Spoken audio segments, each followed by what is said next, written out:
going to show you a way that you can get really deeply into your neck, really quickly, really easily. You can do it against a wall, in the middle of your workday, at the office, whatever. It's super simple, super fast.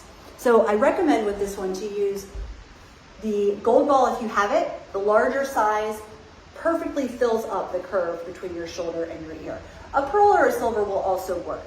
I just personally prefer this one for this particular exercise. So you're going to take your ball and you're going to place it against the wall, and you're going to line up your body so that it's right in that curve of the side of the neck, right between the ear and the shoulder. Now I'm about a foot and a half, 2 feet from the wall.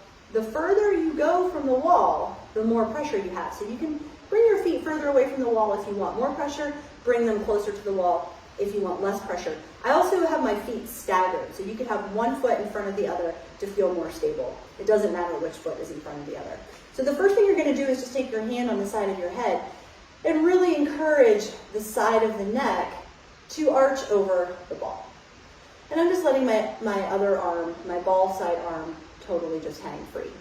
So first I'm just going to wrap around the ball and just enjoy that sense of melting in the side of my neck. When I'm ready to let that go, I'm going to give it just a little bit of effort to make my arm swing for a second, and then I'm going to let that swing just sort of fizzle out as the inertia stops. And what this does is it just allows your arm the understanding that it can move without shrugging the shoulder up to the ear, right? So when you first initiate that movement, you might notice that you want to shrug, but guess what? The ball is there anchoring the shoulder down. It can't do it. So it forces you to realize that you can move without the use of, the whole upper part of the ribs and the shoulders and the neck getting involved. You can move that arm without all that extra effort.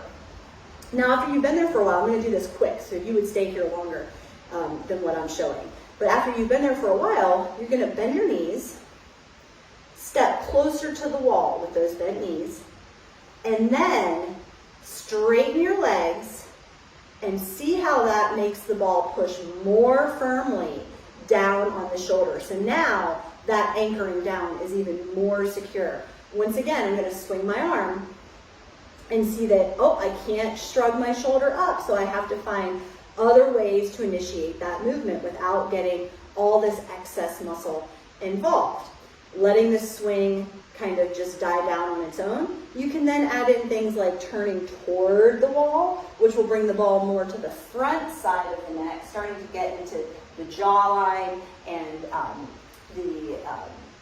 up by the ear and all the way into the front of the neck a little bit. And then you can also turn the other way to get the ball to go towards the back side of the neck, getting a little bit more of the occiput and the skull there. And I'm just sort of at a 3/4 angle, getting the back side of my neck a little bit of attention. In all three of those places, you can do that arm swing and notice for yourself that if you can't shrug your shoulder to make the action happen, what are you going to initiate instead? Your body will figure it out. You don't have to know the answer to that in your brain. Your body will figure it out on its own.